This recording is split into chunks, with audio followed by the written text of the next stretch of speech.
Come on in, come on in. Hey, welcome everyone. I'm Sara Regester, and I'm very happy to talk to you today about stress mastery. We all have stress, and so this talk isn't necessarily about how to reduce your stress. It's more about how to have some tips and techniques to meet stress when it's happening, so that you don't lose so much energy, so that you can rebalance your emotions and not go into that emotionality and that total surge of stress hormones that can really wipe you out. And so it's really about stress resilience today. And a couple of little housekeeping things before we get started. I have an ebook, How to Grow From Your Stress. It's a PDF file that I'm happy to email to you if you want it. All you have to do is just sign up so I know where to send it. And if you put your phone number, for some reason, if I can't read your handwriting or the email isn't going through, then I just give you a little call or a text, and then I can make sure that you get it. And this ebook is really about how to grow from your stress in terms of, you know, what kind of stress do you have? What's your mode of stress? And how do you turn it around? So there's a stress reality check, for example, the career stress that will wipe you out with burnout, physical health wipeout, relationship sabotage, mental stress tips keeps your mind spinning like a monkey, and the do-gooder syndrome. A lot of us have that one. So if you want this, you're welcome to have it. You just have to sign up for it. And it's, I'm happy to give it to you as my gift. And then also know that with that, you also get a once-a-month stress tip, little video blog. And if you don't want that, you can just simply unsubscribe. It's pretty easy. Now, the other little pieces I have for you are over here if you want one. I do have a 90-minute session that's called Your Evolutionary Blueprint. I'll talk about it a little bit today. But if you want to work further, this is what this is about. And then if you want my bio, for example, you know another group that might like a speaker or more information, that's about me. So those what those are. And then we have handouts. Come on in, everyone.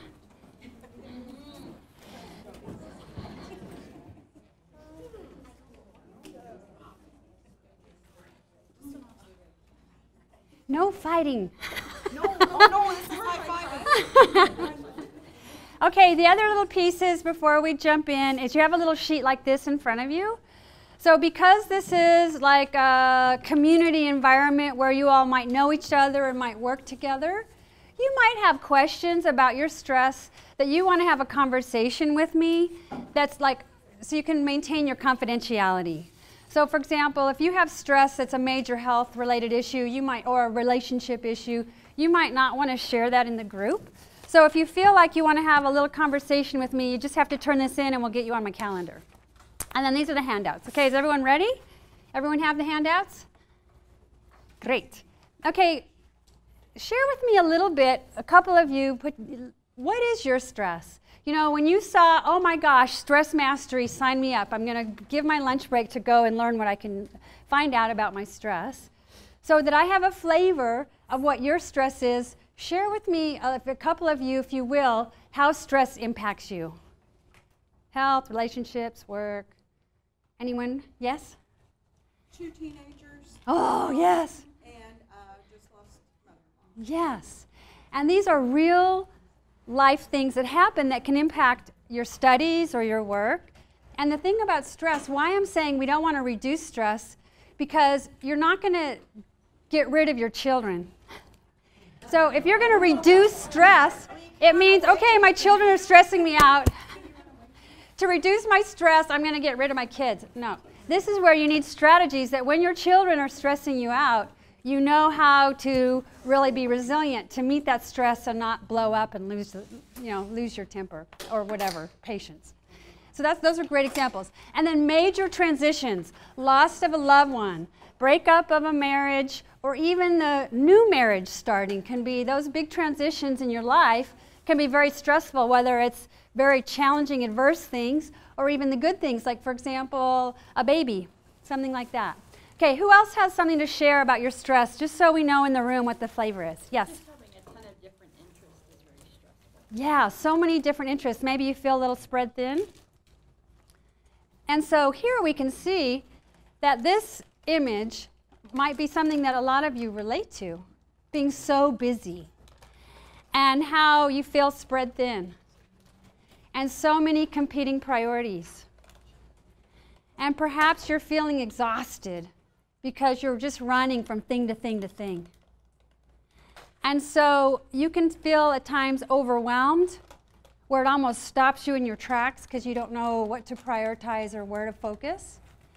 And then ultimately, you can have some pretty significant health problems, from simple little distracting health problems like a backache to where you're absolutely incapacitated with the stress that's impacting your health. And certainly this institution is all about health, right? So many of you are working in your practices with the impact of stress on individuals that aren't navigating it very well. So who here relates to this kind of image of this busy bee on here? Busy bee syndrome, yes. And so here's the true cost of stress. So today, some of you are going to get some nice tips, some strategies. You're going to walk away out that door saying, yeah, I got this. I know what to do. I can try this and this and this. It's really going to help me. And that's perfect. Some of you will have a major awareness that, wow, you know, am I going to keep doing this? Does this have to be my reality? Or can I really shift something to do my life differently? And that's the perspective I want to give you today.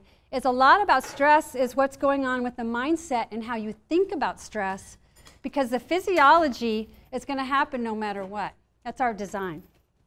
And so we know that chronic stress is going to impact key relationships, either because you're taking your stress out on someone that's important to you, or there's a distance because you're so busy you're not investing good quality time in your relationships, or maybe not even having fun and pleasure of, you know, how you relax with your relationships. And then parenting can be impacted by stress, or on the other end of the spectrum, caregiving. Many of us are in a phase of our life where we're very busy caring for our aging parents. And that's stressful too for both the parent and for you, as that independence and that quality of life starts to decline, and the demand for you to care for them and worry about them can be very stressful. Even particularly like if you had a dementia issue, how stressful that is as the child taking care of that parent or that spouse. And then career burnout, where you know you could thrive and you have more potential in your career, but you're just like that hamster running around the wheel trying to keep up with deadlines and just trying to get done what has to get done, and feeling always behind can be really exhausting and can really impact your health and your attitude. Where, you know, from an HR perspective, that's probably why I'm invited today, is like sick days and productivity problems and just feeling like you're get up and go, got up and left. So those are some real impacts. So a little bit about who I am. I am a registered nurse for over 30 years, and the majority of my career was spent in downtown Phoenix at St. Joseph's Hospital.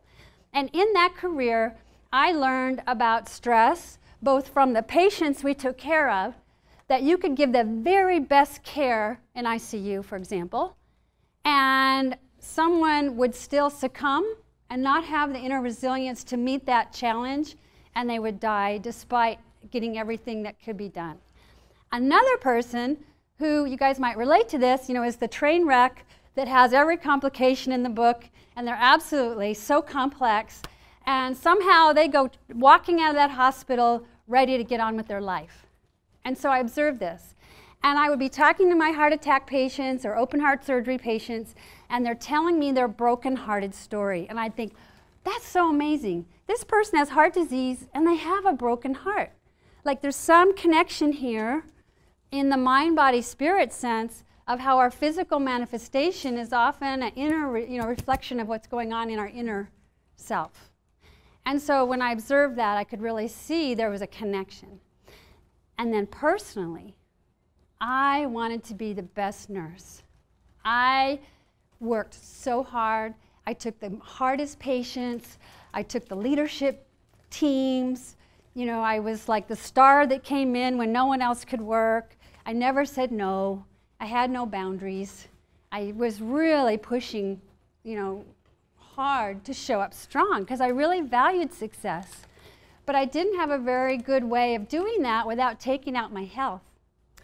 And so I, numerous times, had major health crisis in my life.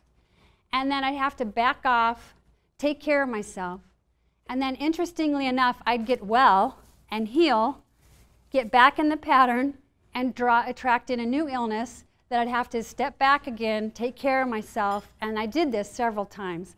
Like bad things, you know, like horrible environmental allergies, asthma, thyroid, latex allergy in a hospital at a time when it was all still latex.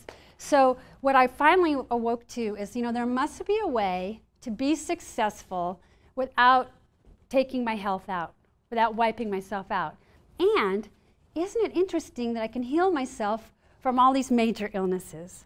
And so just so you know a little bit about my perspective today in relation to that mind, body, spirit, is I currently am in integrative medicine, where that is the mind, body, spirit approach to health, if you're not familiar. It's an emerging field. And I do some work with Arizona Center for Integrative Medicine within their coaching program. And so this is the focus of who I am today in the health arena. I've also studied indigenous healing for over 14 years. And that is really the secret sauce of what I understand how we heal ourselves. And so a lot of that is woven into the work I do, but it might not be so obvious, but you'll have a little flavor of it today. So that's a little bit about how I can come to you as an expert with stress and mastering your stress. So our first handout is pretty significant. Right here, evolution.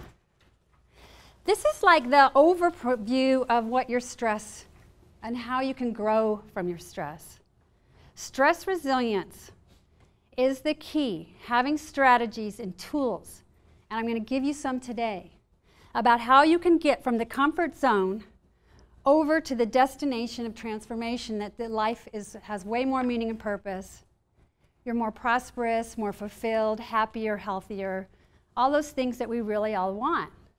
But in this box on the left, you might recognize yourself here. This is the comfort zone, the devil we know, things that we tolerate that aren't quite the way we want them, how we're compliant or complacent because we want to be good, we want to be accepted. We often get other focused where we're so busy caring for others, especially in healthcare, that we don't take care of ourselves. We put ourselves last or bottom of the list. And this can happen too, like with parenting, with family, and then you've got work and you're spread so thin. Again, looping back to that busy lady slide.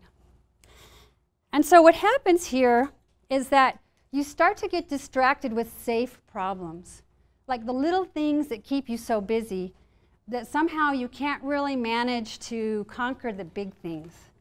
And so often the stress that's here in the comfort zone is feeling that you know you have a bigger potential of how you could do your life differently or make a bigger impact within your career or your community, but you just can't quite figure out how to make that jump over to that box on the right.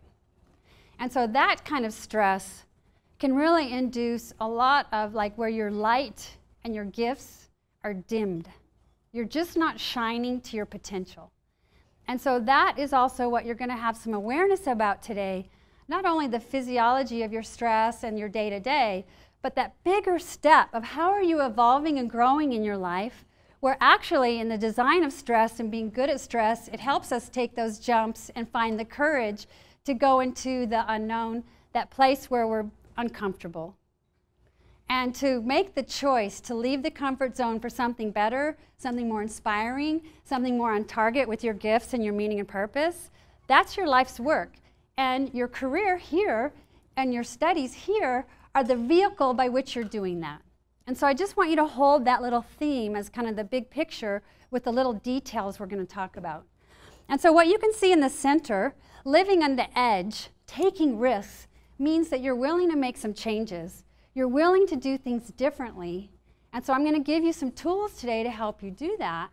But it also opens the door to, you know, fear of the unknown and feeling a little lack of confidence that you don't know how to navigate something new or to take that jump into something different like a new job or a new position or a conversation that needs to happen. And so there you can feel vulnerable And so what the important thing to recognize in this circle, in the center, is where your work is, where your self-growth, and how you develop professionally. And so every jump you take, or every little step you take, is helping you go from the left side to the right side. And so stress will be there. Stress will always be at that edge where you're learning and growing and stretching. And so this is why if we really reduce our stress, truly, we're going to take things off our plate that give meaning and purpose to our lives. And so what we're talking about is strategies for stress resilience, not stress resistance. So when we go into stress resistance, it looks like this, that something happens and you're already busy and you're already up to here and it's like, oh my God, I can't believe it, this happened. How am I going to fit this next thing into my day? I'm already full, my schedule's packed, I just can't do it. So you can hear this like energy that I'm in my head, I'm like beating myself up, how did I double schedule? The inner dialogue is going, the energy is like emotional discharge. So this is stress resistance where we go into like that freak out mode. And it can really keep us stuck in that stress loop because we're in our head, in our inner dialogue, and we're losing a lot of energy. It's exhausting. Where the other side is stress resilience. So something happens, you weren't expecting it. Suddenly your priorities need to shift, right? You take a breath, you drop down. Okay, I wasn't expecting this. What can I do? How can I shift things around? Who can I ask for help? How can I make sure that I meet these other demands that have come into my day? So it's much more conserving of your energy, more creative problem solving, better, deeper listening, and it helps you tap into that inner wisdom of your gut. Gut knowing, intuition. It's down here, it's not up here. So you can see when I say take a breath, you drop down. So one of the keys of stress resilience is that mindfulness to just take that pause, take a breath, bring your energy into your body and say, okay, what you gonna do? Versus the reactivity is the instant freak out and the, oh my gosh, here we go, and the energy is flying. Can you see the difference? So just to give you a little example of that, I have examples all the time, and I'm honestly, all these things I'm going to teach you today are things I use all the time, and I think, hey, this really works. So I'm flying in the Denver airport. Who here has been through the Denver airport? Got the little train. It's quite a journey to get from A to B. And I'm checking in at 5 o'clock on a Wednesday, and I realize I don't have my laptop. My laptop with my presentation for the 100 people I was going to speak to on Friday. And so in that moment, oh my gosh, I felt it. Where's my laptop? And the hormones started at my toes, the flush and the oh my gosh feeling. And then it was take a breath, drop down, and instantly, as I'm navigating through the airport, it's okay, where can I find my laptop? Who can I call? Did I leave it at the conference I was at? Is there some way to get it back to Phoenix before Friday? And if not, how can I do my presentation without my laptop? Can I use a flip chart? And so the whole time I'm like inside, energy is pulled in, and that creative problem solving is keeping me calm as I address this unexpected event. And happy ending, I got the laptop in time for the presentation, but that's an example of like having the tools so that you can really meet that challenge in the moment when it's happening. And so a lot of the work that I offer you today comes from Dr. Kelly McGonigal, a PhD from Stanford. And she wrote The Upside of Stress, How to Be Good at It. She also has an excellent TED Talk, if you like TED Talks. And she says when you embrace stress, you can transform fear into courage, isolation into connection, and suffering into meaning. So that is like a much different perspective than the, oh my gosh, this stress is going to take me out. And that's what we're going to learn today. So the important part about stress is that you have stress when something you care about is at stake. If you didn't care about it, you would not be stressed about it. And so that's why, again, if we just take things out of our life that are creating stress, that might relieve some of our busyness and overwhelm. But in the end, we don't want to give up those things that are actually part of our meaning and purpose of really what we want, of our heart's desire. And so understand that your meaning and purpose and your values are all tied into those things that stress you out.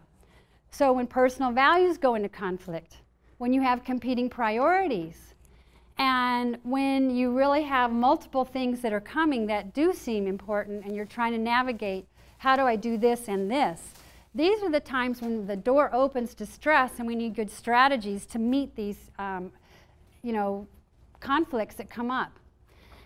And so it's not about creating more hours in your day. It really is about how you prioritize. How do you make that discernment? So I want to give you an example that if you made a choice to stay late at work because there's maybe a patient that came in last minute, a report you need to finish, some kind of a due date that your boss gave you with something going on, and because you want to be successful at work and show up strong, you make a choice to stay late that day. Well, then you realize, gosh, I've got my kids at daycare. I'm not going to be able to pick them up. So then I have to figure out who can pick them up. So the first kind of challenge happens when, what kind of parent am I? My value for parenting. I'm not raising my children, the daycare is. So there's the guilt that hits us, right? So then you call your spouse and you say, hey, I'm working late. Can you pick up the kids from daycare? And your spouse says, what? You're working late again? And so there your second arrow into your heart is that, what kind of spouse am I that I'm not prioritizing my relationship? And from there, you finish the project, and now you realize that you missed your fitness or yoga class that you were going to do on your way home from work. So there's the hit on your health priority. And from there, you were going to cook dinner for your family, a nice wholesome meal aligned with your value for nutrition and health. And suddenly you've got to pick up something fast because you're running out of time. So you can see it's like dominoes, how these things come up that are all important to you. And you make one decision and how it ripples out and impacts everything else.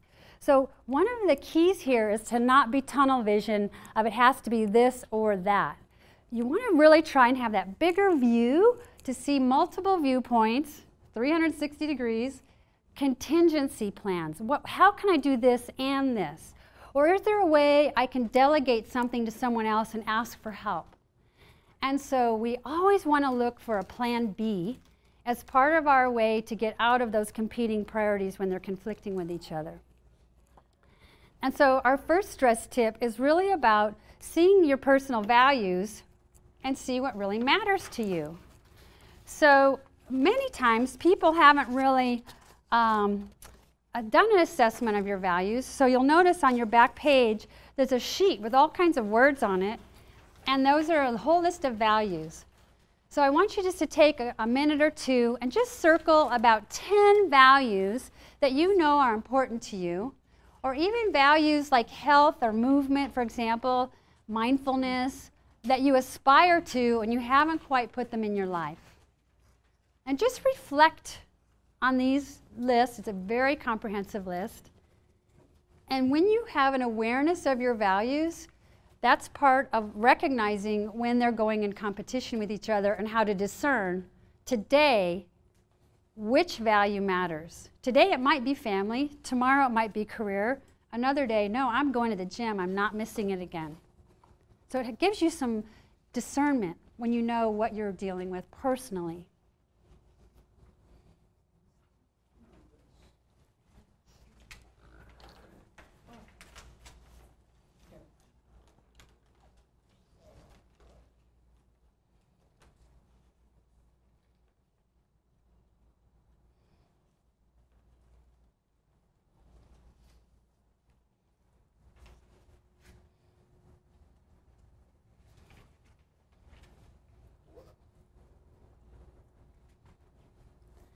After you circle a few of your values, put a star by the ones that you know go into competition with each other to create stress. Like, you know what your door openers are for you personally that create stress for you.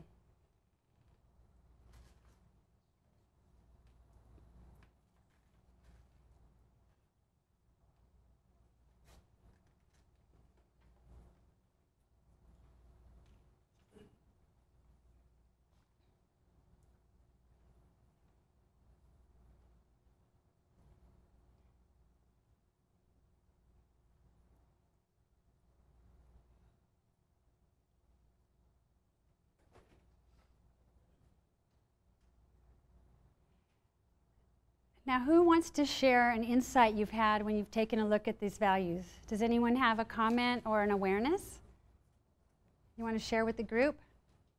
Yes. Relaxation, I need to work on that a little more.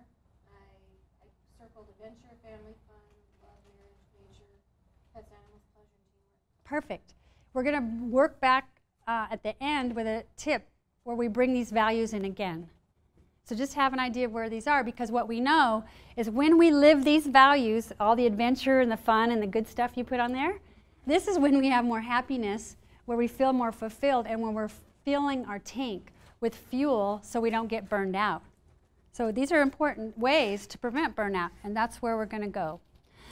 So what's important about this stress management and the new science of stress, because this is a health learning environment, what they know about science and all the latest research is that how you think about stress is one of the core beliefs that will impact your health, your happiness, and your success.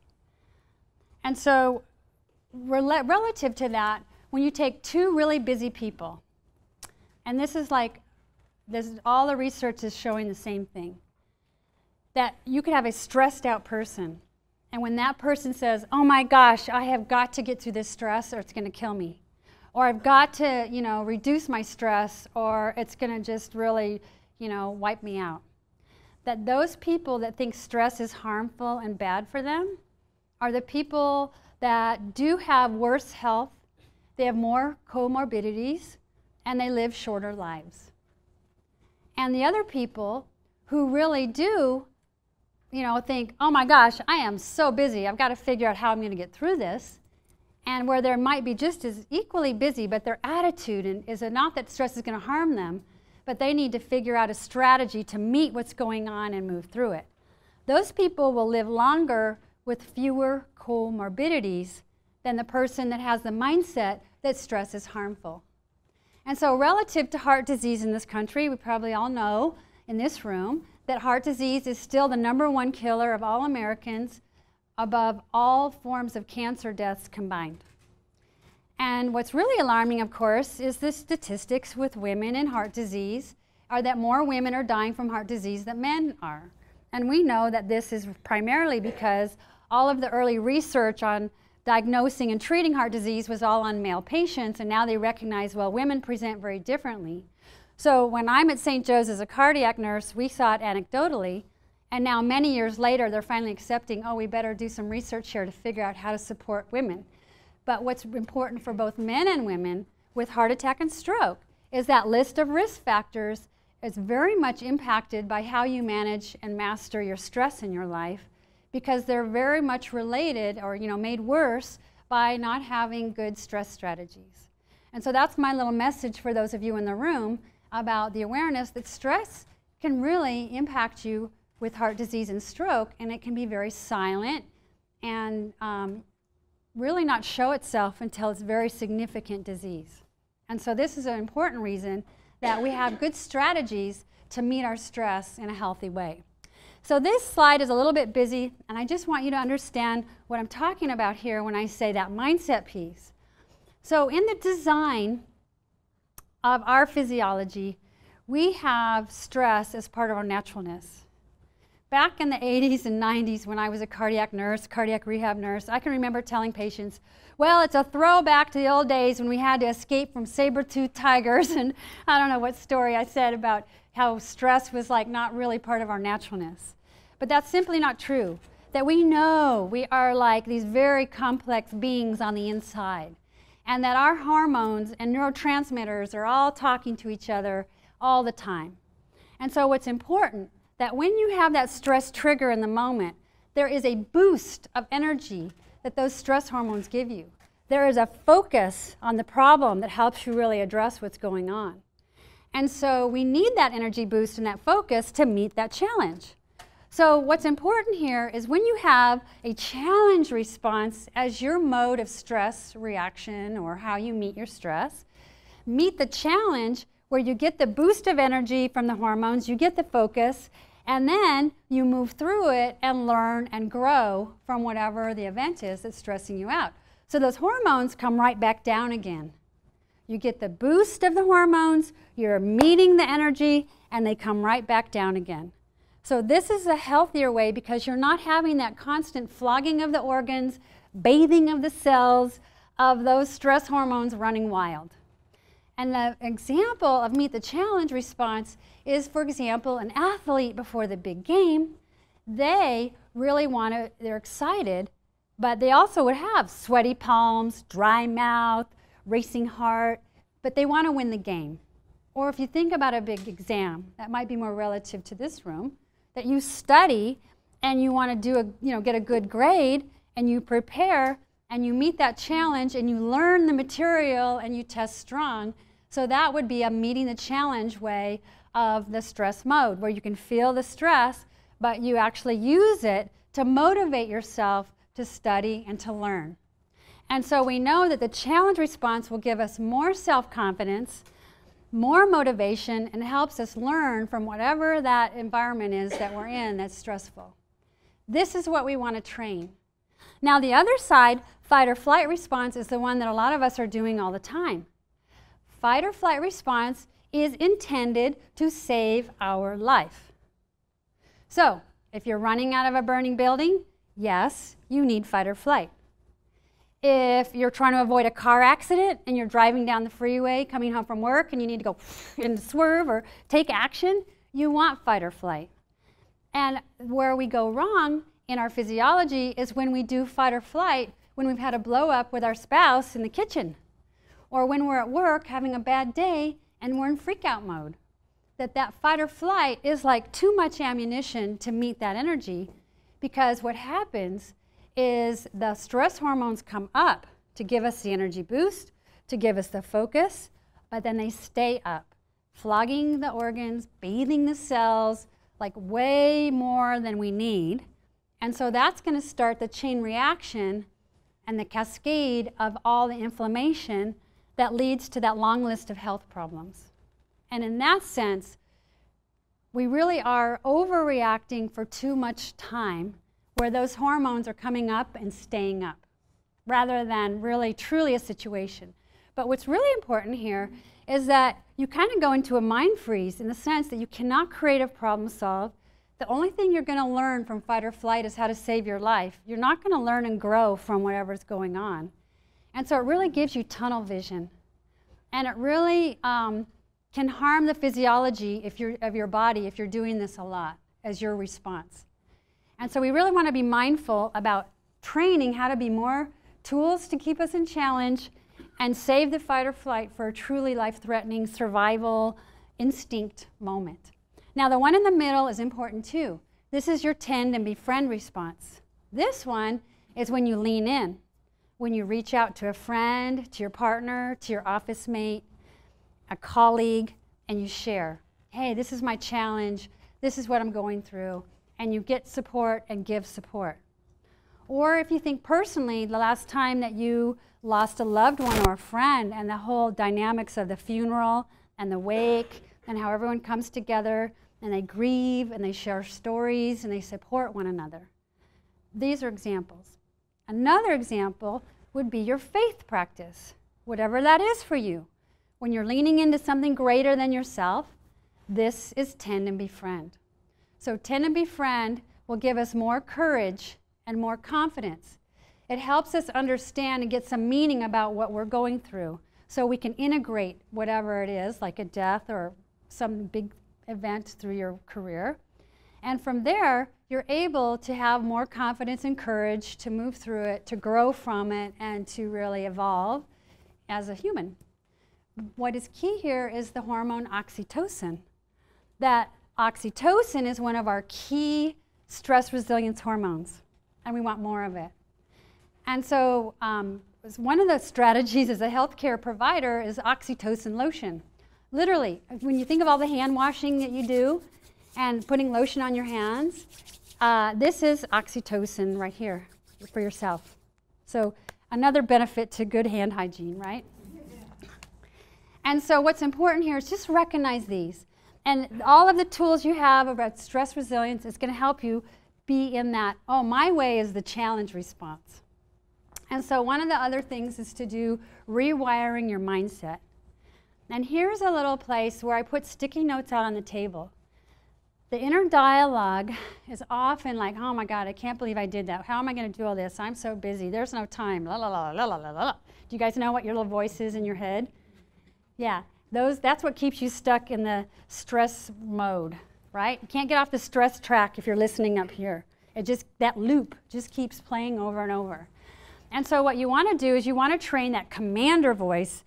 And so that commander voice is, guess what? Down here again. And so the commander voice is going to overrule that negative inner dialogue. And the commander voice is like a motto, or I like to call it the stress turnaround mantra. It's something you say to yourself to shift whatever's happening in that moment so you can kind of lighten up and shift your attitude.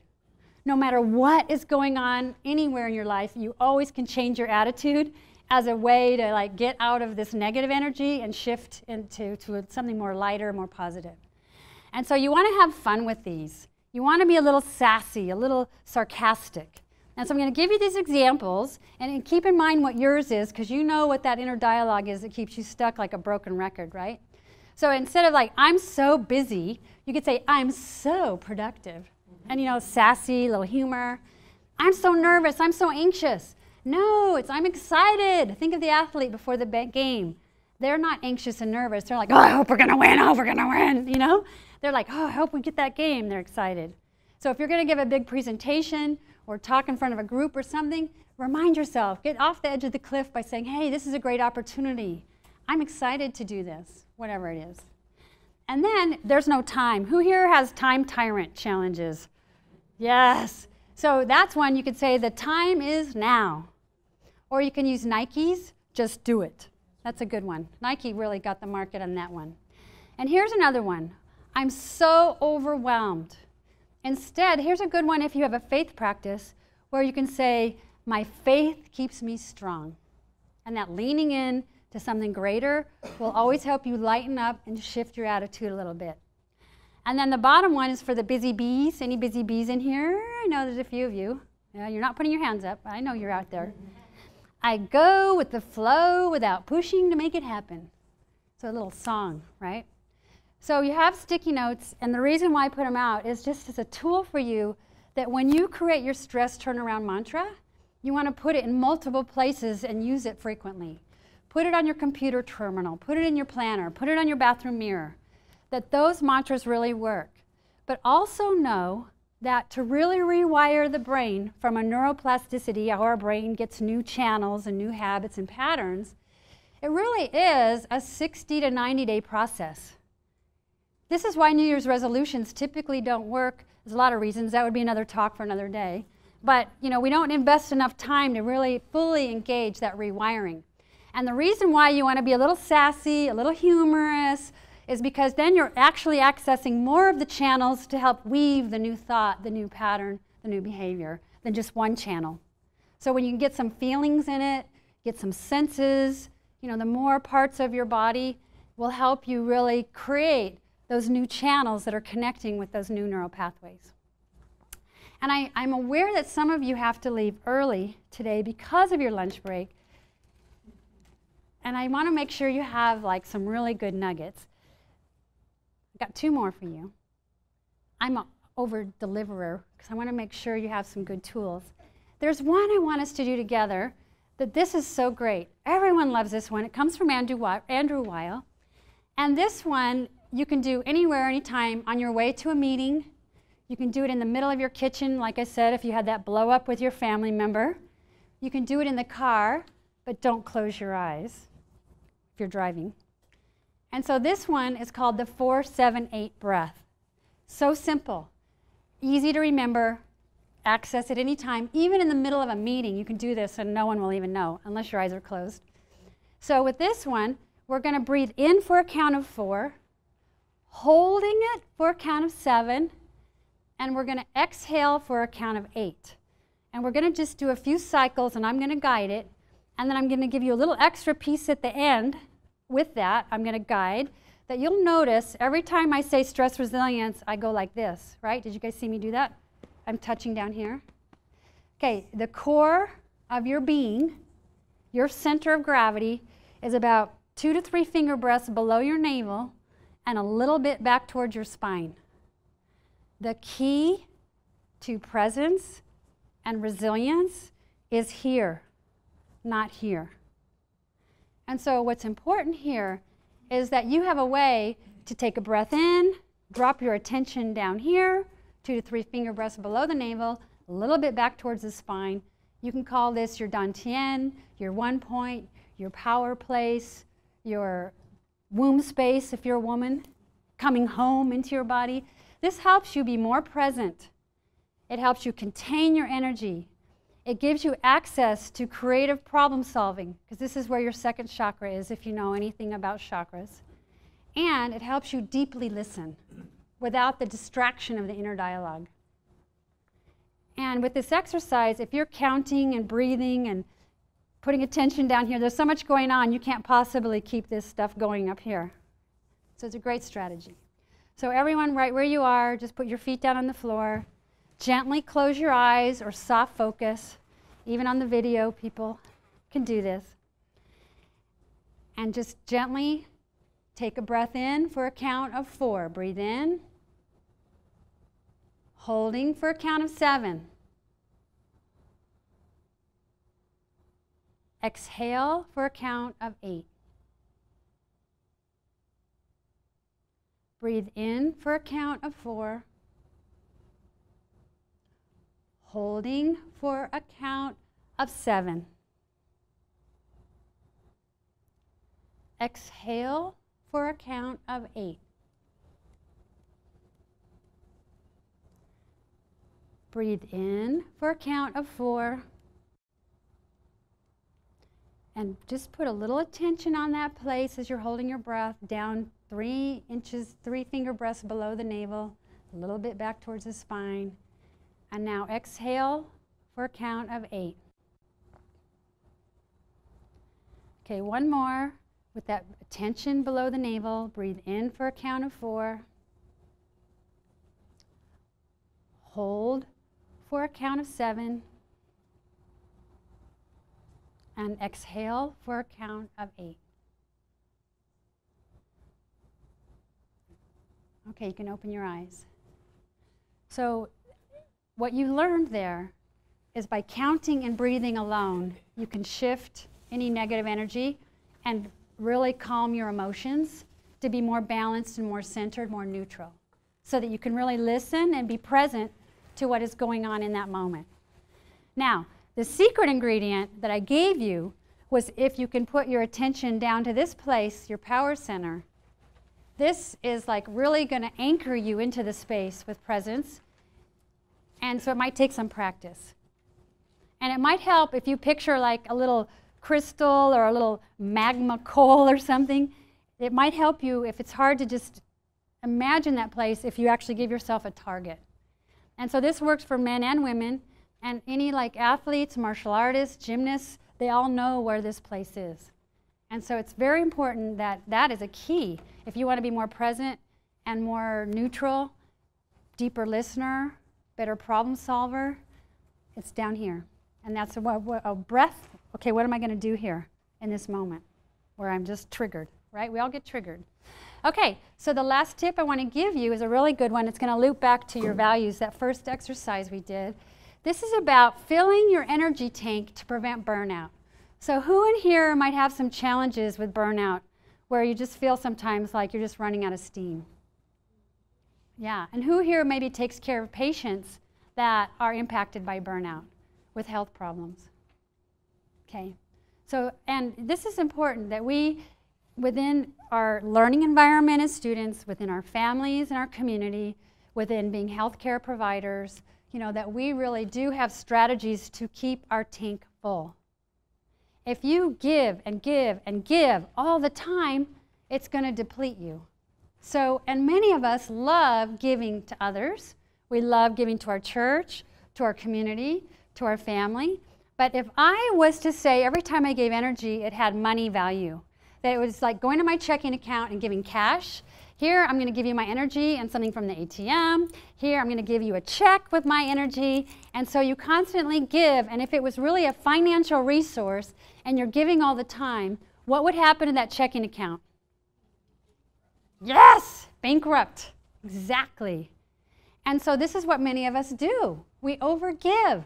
And then instead of the joy of giving, it becomes resentful giving.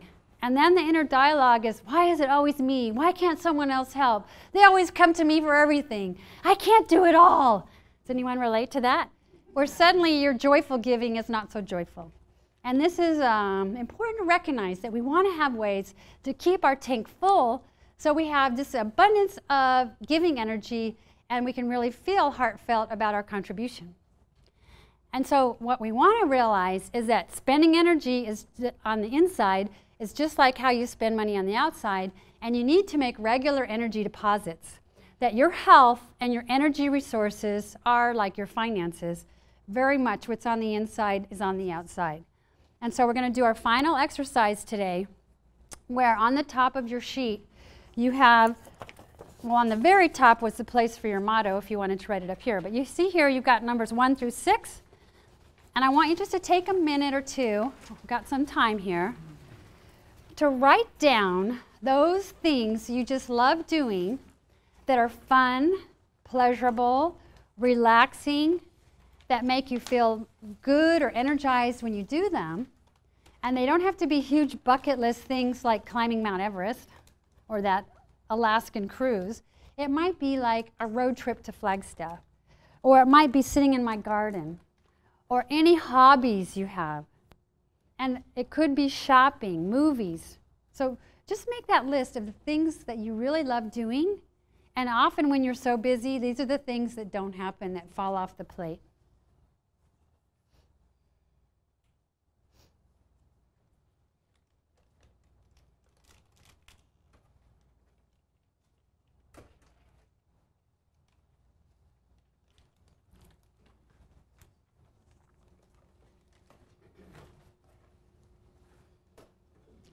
Good. And so after you've written your list, a couple of you are still writing,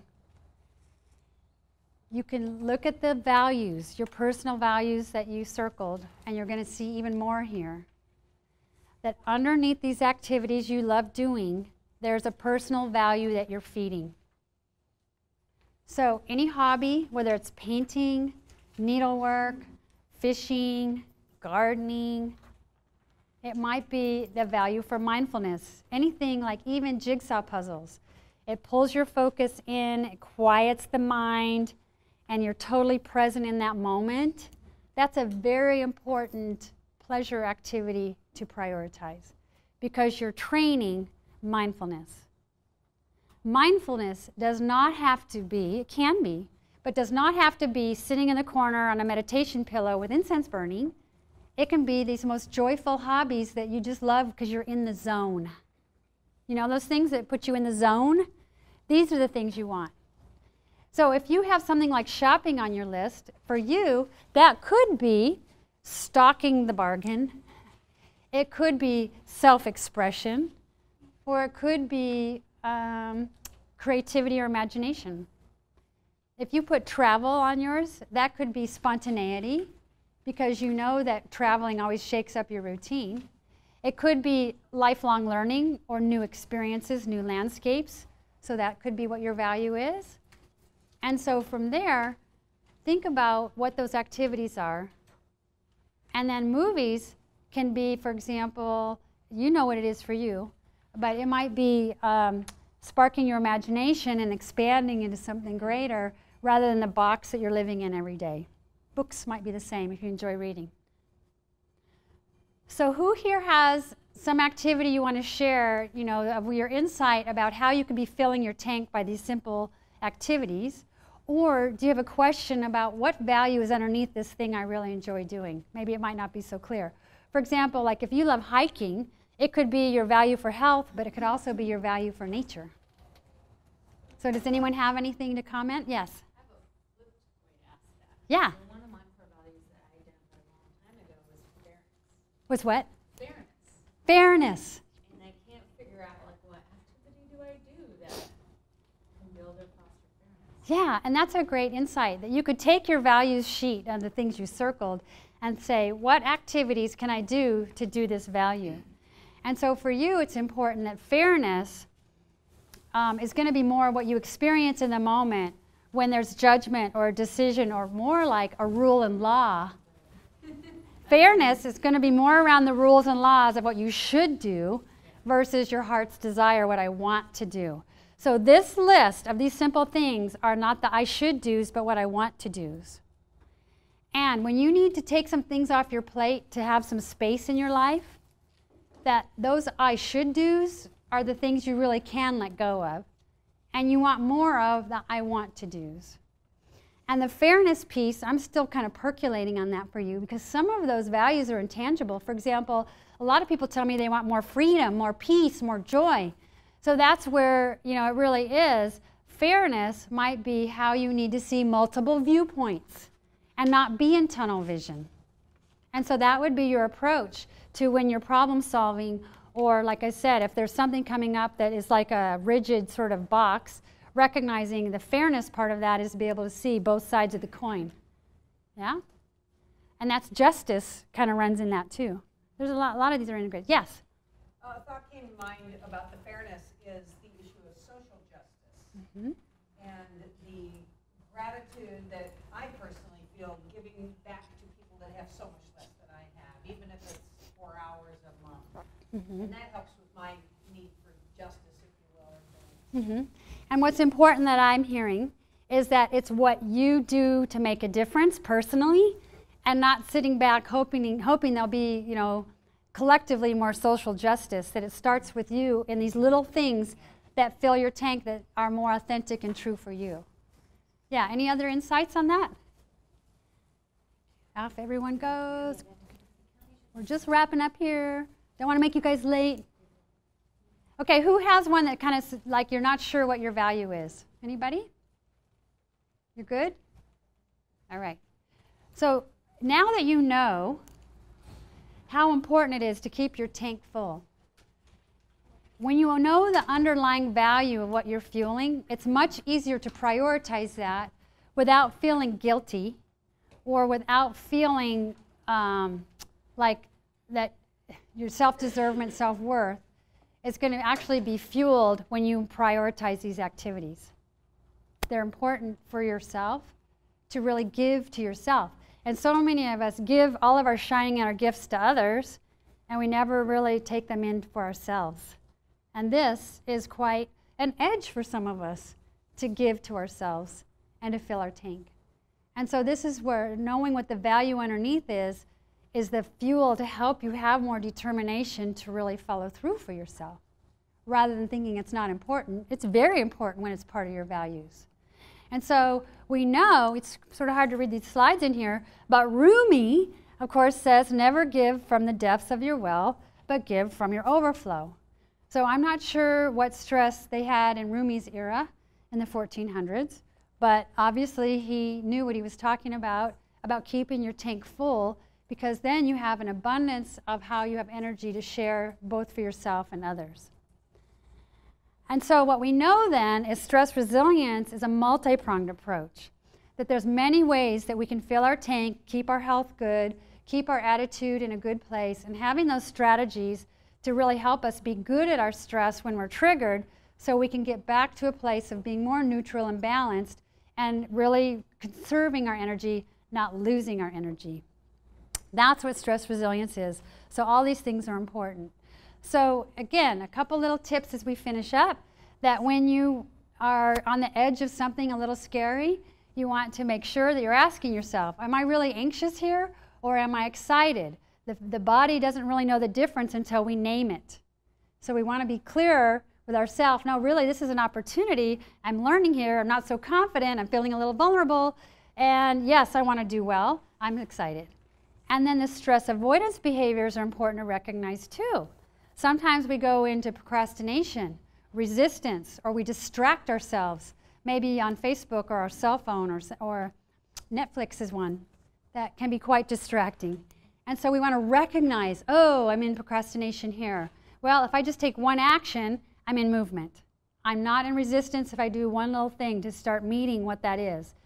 So a prime example might be like with taxes, how often we put it off, And then when we actually sit down and do them, it doesn't take very long, really, to gather all that. It's like, why was I stressing and resisting this? I wasted all this energy not engaging it, but yet when I finally sat down and did it, I'm so grateful that it's finished. So just recognize that these stress avoidance behaviors can really exhaust us and deplete our energy and be really habit forming, not such productive habits. So it's good to recognize when you're resisting or distracting or procrastinating, and to just take one little action to start making the movement happen. And then remember that when you're triggered in that moment, you just want to take a breath in and pause, drop down, and just say, okay, what am I going to do here? What's my plan? And it's like, give yourself some space to meet the energy, and then you're able to creatively find a contingency, plan B, what are my options here? What needs to shift in my priorities? You've got some room there to have some discernment about how you're going to meet that trigger, because the triggers are going to happen. And so when you're good at stress, with these strategies, I gave you some tips today, recognize that stress is always going to be an opportunity for us to learn, to grow. We're not going to be learning and growing in our life without the stress. It comes together hand in hand. So these strategies, I gave you a couple tips today around mindset, breath work, values, so you have some tools to really help you meet it. And so the real price of stress, if you don't change your pattern and you keep doing the same kind of negative attitude about stress, it's really going to create some bigger problems in the long run. And so my invitation today is know that I gave you some tips, and you have some real strategies that are yours. That's why I wanted you to write them down. But certainly, if you want a longer-term solution, you have options. So I passed around the clipboard if you want the ebook. I'm going to email it out to you. It's a little, like I said, PDF, about, 8 pages. It's not like Gone with the Wind, I promise. And, certainly if you have a conversation you want to have with me, just give me that little paperback, or a group that wants a speaker. I just need a way to connect with you, so that's what that little paper is. And then relative to this movement, if you recognize you're in a major transition, you're like really ready to do something different in your life, and you're really seeing how you're stuck over here in the comfort zone and how scary it is that you really want to be over here and you don't know how to navigate that, the work I do is right here. And so if you want to know, more about that part, if you're ready to take a bigger, shift with how you're doing your stress differently, I'm happy to support you with that, which can be a conversation. Or the other thing I have is this 90-minute session that was this card over here called your Evolutionary Blueprint, where we really do look at what is your wiring? How are you designed to learn and grow? What are you evolving into now? What's coming up for you, and how can you shine brighter with your gifts, be more on purpose with who you are authentically, using your gifts right where you are, and what is the shadow that's keeping you stuck? So if you feel like you want more of a transformation from where you are, that's what I can help you with too.